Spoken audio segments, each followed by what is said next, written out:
For your entertainment and pleasure, here is Our Miss Brooks, starring Eve Arden.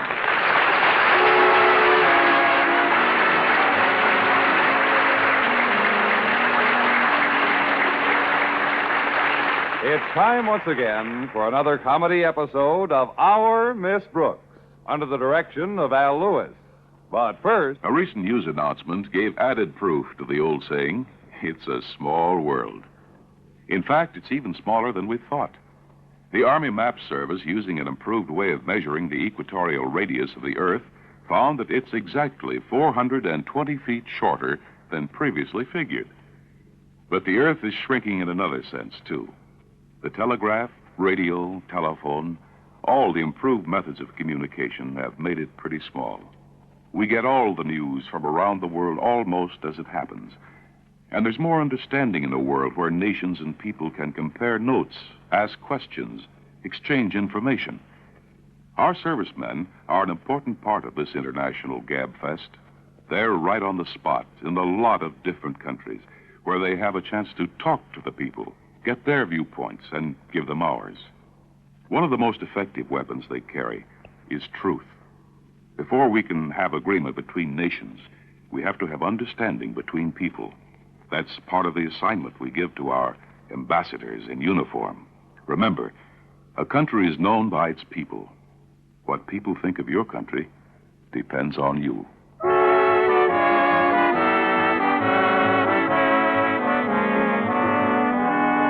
Well, for many of us, the early morning hours aren't the most cheerful time of the day.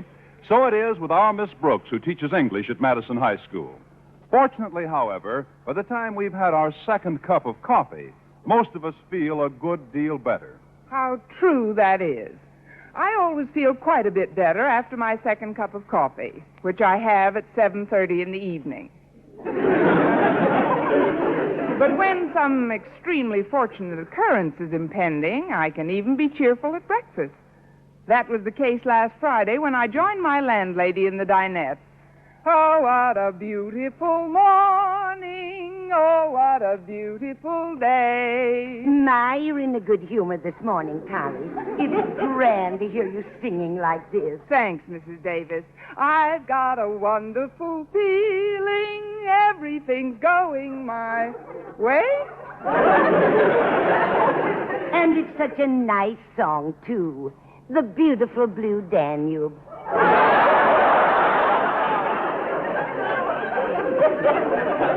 Strausses have always been my favorite. The Strausses? Mine, too. I wouldn't get my meat anyplace else. This reminds me of the last time you were in such high spirits. I'll never forget that morning.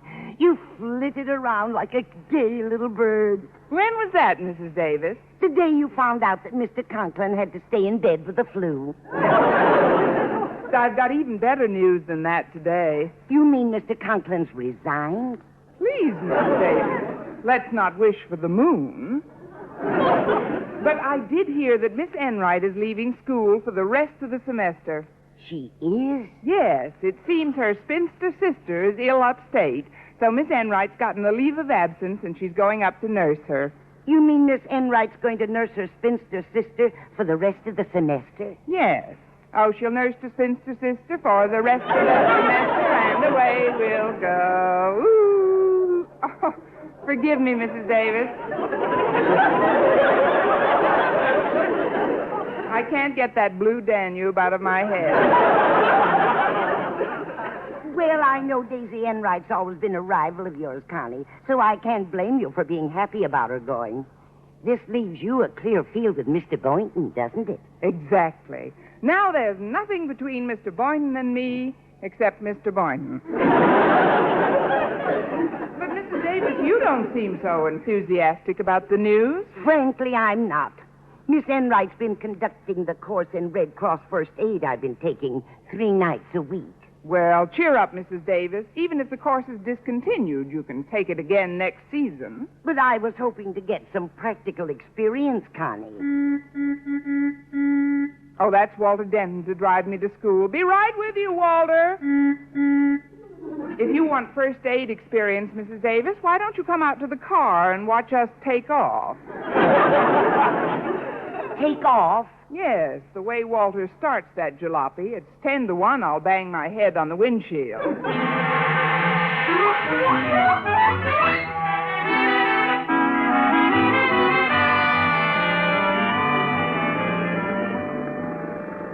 Well, now that we're on our way, let's have a nice, smooth ride to school, Walter. Okay, Miss Brooks. Say, I'm sorry you banged your head on the windshield when we started. Oh, forget it. It's only a flesh wound. Just try to control your tendency to speed, won't you? Yeah, I'll try, but it's awfully difficult on a beautiful day like today. I think I know how you feel, Walter. I'm rather elated, too. And I'll bet our joy stems from the same source, the imminent departure of one Daisy Enright. I couldn't be any happier if 2 Daisy Enrights were leaving. I mean, Miss Enright's a very good teacher, Walter. Why should you be happy to see her go? Well, because my mother's been taking her first aid course, and everything she studies she tries out on my father and me. Well, you shouldn't complain about that, Walter. Your mother's just trying to learn how to take better care of her family. Yeah, she sure took care of me last Monday. Seems she had to do some splint practice, so naturally she used me. You seem a little flexible for a splint, Walter. No, she put the splint on my leg, Miss Brooks. And then she told me to walk across the room. And did you? I took one step and fell on my face. What did your mother do then? She bandaged my face. But with 6 yards of sterile gauze. Could have used more, but my dad had 9 yards wrapped around him. Your house must have looked like an Arab settlement. Well, with Miss Enright leaving, they'll probably discontinue the class until next year anyhow. But surely you've had similar experiences to mine. Mrs. Davis takes the same course. Doesn't she practice on you? No, Walter. Luckily, I've been out a good deal of the time. Mrs. Davis does all her first aid practicing on our next-door neighbor. Oh, Mrs. Landfield? That's right. Limpy Landfield, we call her.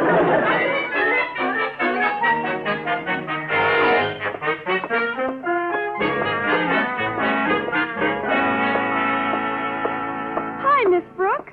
Didn't Walter drive you to school today? Yes, Harriet. He'll be along in a minute. Oh, you certainly look radiant this morning, Miss Brooks.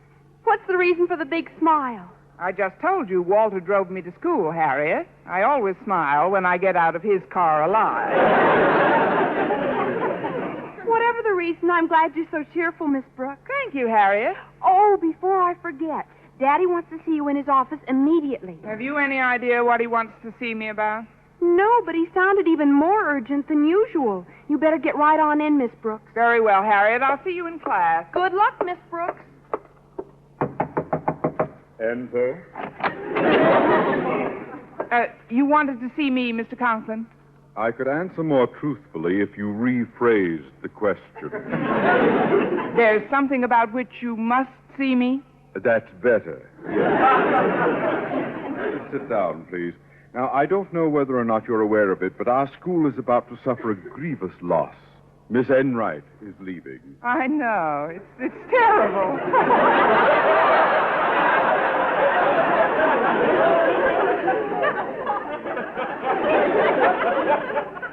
Please try to control your sobs. Since her sister is ailing, I've granted Miss Enright a leave of absence effective at once. You see, there's no one else to take care of the poor creature. And so Miss Enright will have to nurse her spinster sister for the rest of the semester. Exactly, Miss Brooks. Believe me, it is with deep regret that I'll bid farewell to Miss Enright. She embodies all those qualities I most esteem in a teacher. She's very capable, Mr. Conklin, and I'm sure that She's more than capable, Miss Brooks. When Miss Enright goes, I can't help feeling that some part of our school is going with her. Well, we shouldn't begrudge her a few pencils and erasers.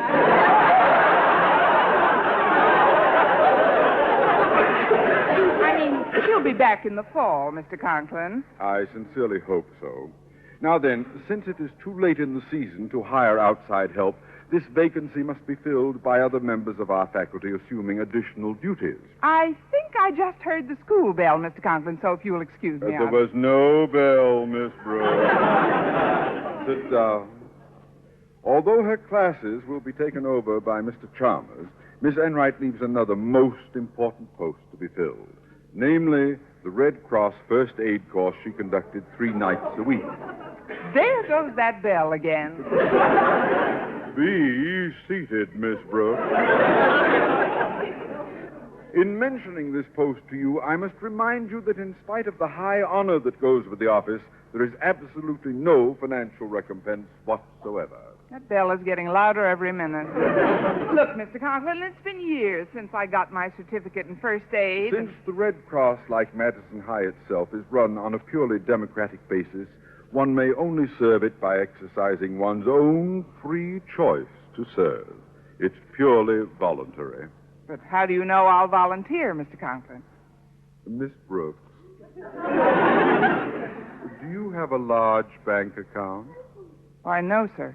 And is teaching the only profession with which you're familiar? That's right, sir. And would you like to continue to make a living in this profession, Miss Brooks? Certainly, sir.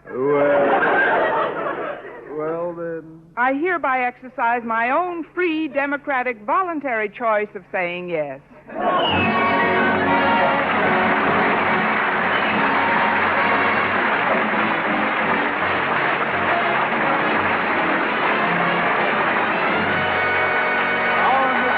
Starring Eve Arden will continue in just a moment. But first, if you were a millionaire and changed all the money you owned into single-dollar bills and pressed those bills together as tightly as you couldn't compress them into a single solitary tree.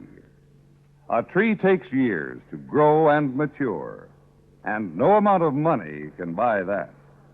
That's why, even if you're a millionaire, you can't afford a forest fire.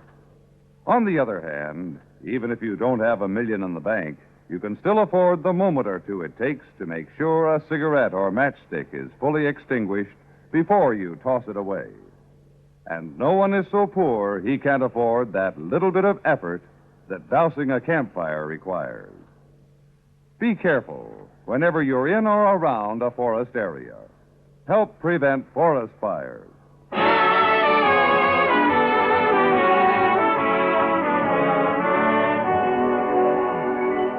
Well, learning that I had to take over Daisy Enright's first aid course didn't help my appetite any. Nevertheless, when lunchtime came, I went to the school cafeteria, baited a table with meatloaf, and sat down to wait for Mr. Boynton. But as I toyed with my salad, it was Miss Enright's voice that broke in on my reverie. Well, Miss Brooks, as I live and breathe. 2 faults that are easily remedied. Well, what are you doing, darling? Feeding your full little face again? What do you mean, again? I haven't had anything to eat. What do you mean, full little face? Just take it easy, darling. We've all got our troubles. Look at what's happening with my poor sister, for instance. It's such a pathetic case. Picture, if you can, a poor, lonely spinster with hardly a friend in the world, practically no one to turn to. I sympathize with you, Miss Enright. Now tell me about your sister.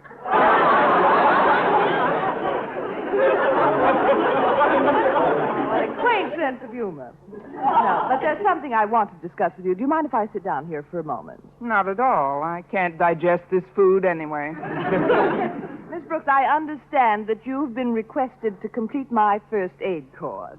Or is the word volunteered? The word is railroaded. What I can't figure out is why Mr. Conklin picked on me. Oh, you were a natural for the job, my dear. Otherwise, I would never have recommended you. You recommended me. Oh, dear. Now the cat is out of the bag, isn't it? I don't blame you for being self-conscious. Mrs. Brooks, are you inferring... If the bag fits, get back in it.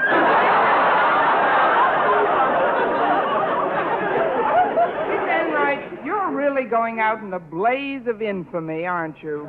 Going out? Oh, but that's what I sat down to tell you, darling. I'm not going anyplace. My sister has decided to come down here and live with me.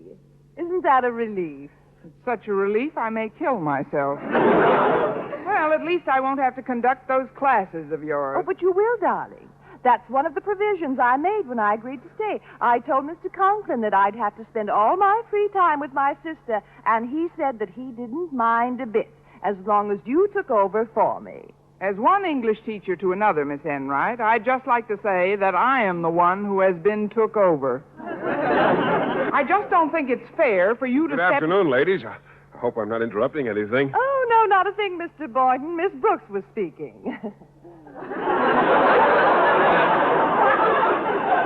Won't you sit down? Oh, thanks, Miss Enright. Oh, that food you've got looks very appetizing, Mr. Boynton. Oh, yes, I thought I'd take a whirl at the pot roast today. But I kept this plate of meatloaf covered for you, Mr. Boynton. Oh, I can probably handle them both. I'm starved. Oh, my, that roast looks yummy. And so does the meatloaf. Would you care to try one or the other, Miss Enright? Why don't you try both, Miss Enright? You can feed one of your faces, and I'll feed the other.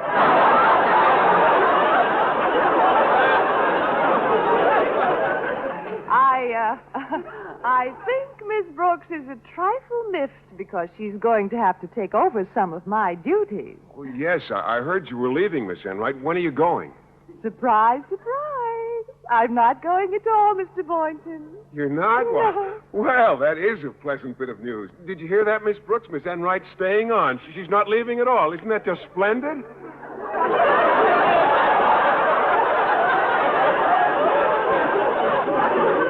Oh, eat your pot roast.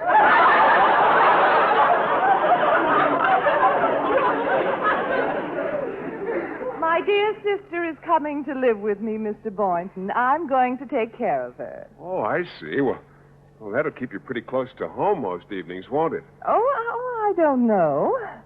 One can't look after one's sister every night. Now can one? If one doesn't go out until one's asked, one can.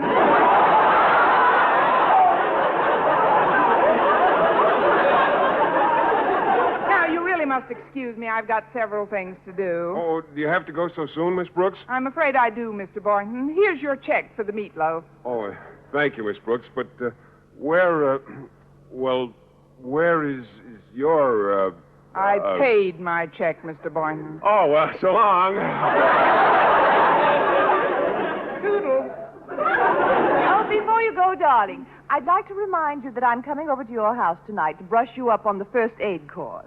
It was Mr. Conklin's idea. What? As a matter of fact, he's coming along with me. But I didn't plan He said we'd be there at 8 sharp, Miss Brooks, so you'd better be ready at that time. You know, this first aid course is Mr. Conklin's pet project.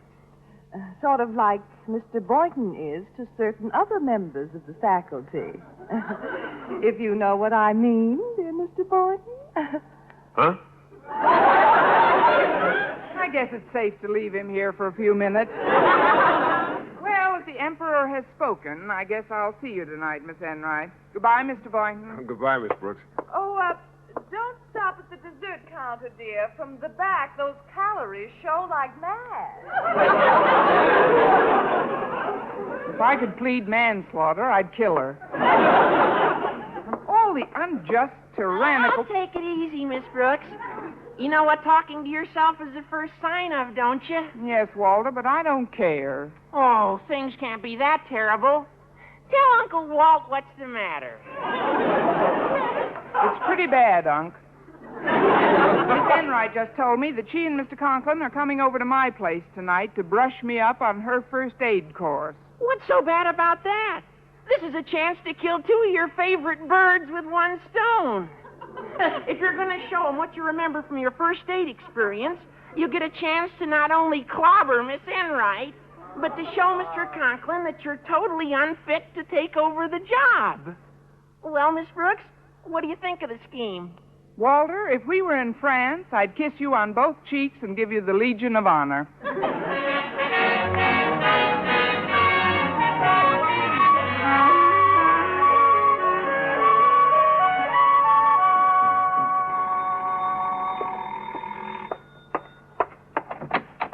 Good evening, Miss Brooks. Hello, Mr. Conklin, Miss Enright. Come in, won't you? Thank you. Just leave your coats and heads out here. Hats out here. Thank you, darling. Well, are you all prepared for your refresher course? I really don't think it'll be necessary, Miss Enright. You see, I've been rereading my manual, and you'd be surprised how quickly the things I'd learned came back to me. Well, I'm delighted to hear that, Miss Brooks. But if you're going to instruct others, I'd like to see some practical demonstration of this knowledge. Of course, sir. Just follow me into the living room, please. As you can see, I've moved most of the furniture into one corner of the room, and I've got the splints, bandages, and adhesive all ready. Excellent. Now then, let's get right to business. We will suppose that our subject has sustained a fractured elbow and a broken ankle. Let's make it 2 broken ankles. Very well, 2 broken ankles. And now then, lie down, Miss Brooks. Yes, sir. Then we can...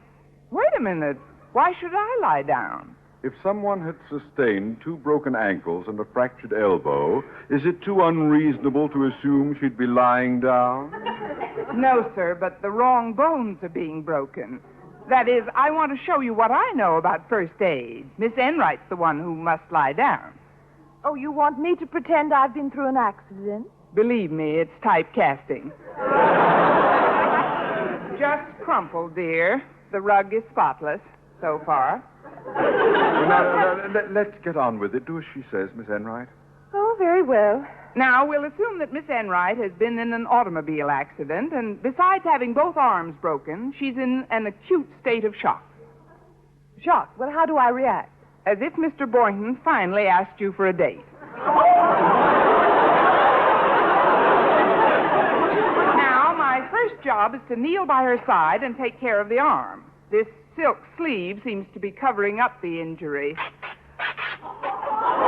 Miss Brooks, this is a brand new dress. Please, what do you want to be, neat or cured?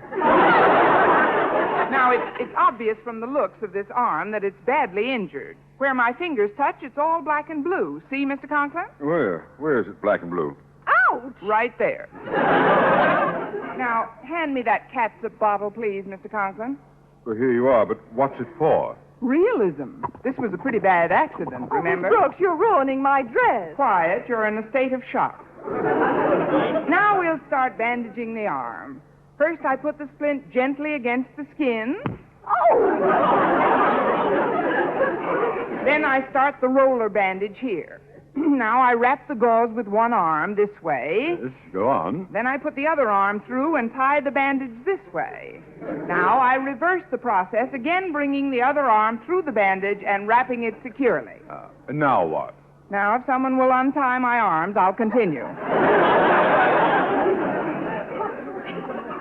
Miss Brooks, can you or can you not tie a firm bandage? This splint was a bit too rough, Mr. Conklin, but if Miss Enright will let me use one of her legs... Now, see here, Miss Brooks. Now, please cooperate, Miss Enright. Stand up and let's see if Miss Brooks can tie a firm bandage on your leg.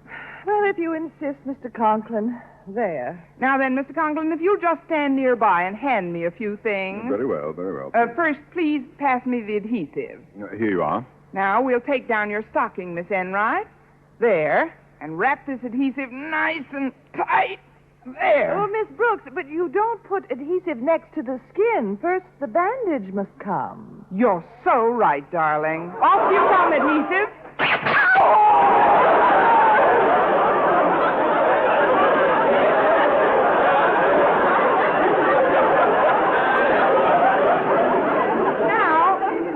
Now we take this bandage and... Oh, hand me a splint, please, Mr. Conklin. Here. The idea is to get a good, steady support for the leg. Around we go with the bandage, all around the splint. Another bandage, please, Mr. Conklin. Here's one. Now we wrap this around the other one. Now the adhesive, round and round and round.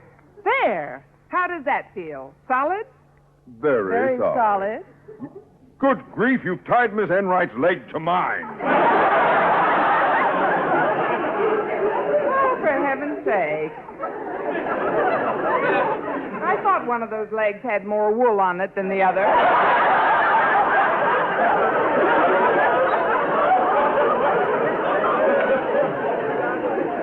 Will you please get this bandage untied? I'll have to tear this splint out first.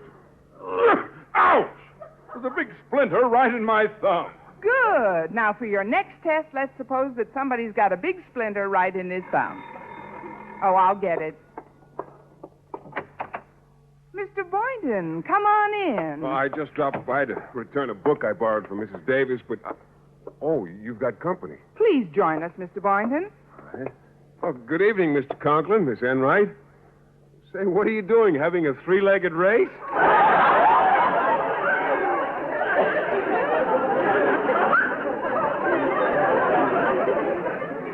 Don't be funny, Boynton. There has been an accident.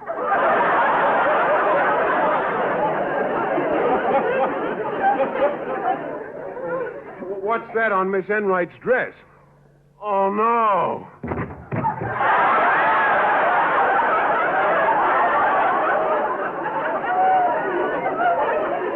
How do you like that? A biology teacher who faints at the sight of catsup.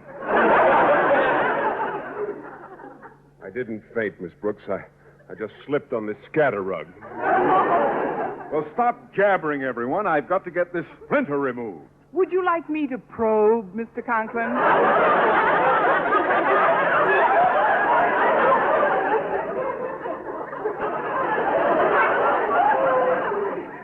Keep away from me, you angel of destruction. Never fear, Mr. Conklin. Daisy Enright's on the job. I'll get it out for you in just a jiffy. Now, here's a nice clean pin. Now, give Daisy your thumb. Come on, come to Daisy. Down, Daisy, down, girl.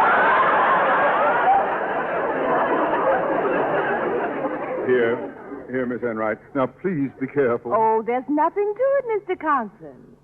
There, it's out. Say, that didn't hurt a bit. It's remarkable, Miss Enright. You know, everyone should master first aid. I've been thinking of taking that course myself. You have? Yes. I'd like to sign up right now for the balance of the semester. It's a deal. Monday night at 8, I throw out the first bandage. Over my limp carcass, you do. Miss Enright, I'll move heaven and earth if you'll take over your old course. Oh, well, that won't be necessary, Mr. Conklin. Now. She's halfway to heaven already. Oh, well, Miss Enright, there's just one question I'd like to ask you. Yes, Miss Brooks? What sort of splint does one use after one cuts one's throat? Eve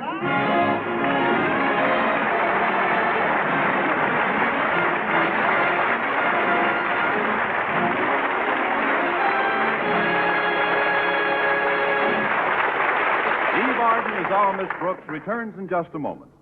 They say that Michelangelo, the artist, was able to draw a perfect circle freehand. If you think that's easy, just try it sometime. Anyhow, whenever he made a call on a friend and the friend was out, he used to leave a card with a perfect circle on it. And everyone knew that Michelangelo had been there. It's rather odd how friendship and circles seem to go together. We talk about the family circle and the circle of friends. That's probably why we think of the whole world as just an overgrown neighborhood. In a neighborhood, we sometimes have misunderstandings and disagreements, but we work things out. Visiting over the back fence, exchanging recipes and ideas, helping someone with his garden. Those all have their counterparts on the international scene. Right now, the biggest visitors in the world are the American servicemen. They're exchanging ideas with our neighbors in other countries, and they're helping a lot of them to improve their own ways of life. If our men in uniform can help promote better understanding between ourselves and other people, they can bring us closer to the time when there won't be any disagreements or unneighborly attitudes. Do your part in enlarging the circle of friendship. Remember, a country is known by its people. What people think of your country depends on you.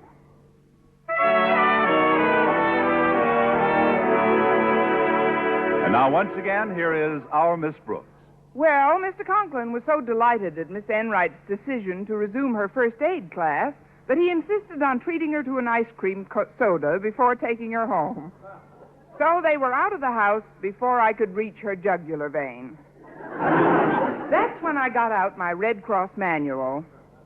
If you're so interested in first aid, Mr. Boynton, maybe we could practice a bit before your first lesson. Oh, I'd love to, Miss Brooks. Here's an interesting problem. It deals with a back injury. For want of a better subject, let's just say I'm the injured party. Now, you place your left arm around my shoulders. Like this? Yes. Then your right arm goes around my waist. Like this. What does the book say we should do next? Never mind the book. Ad-lib a little.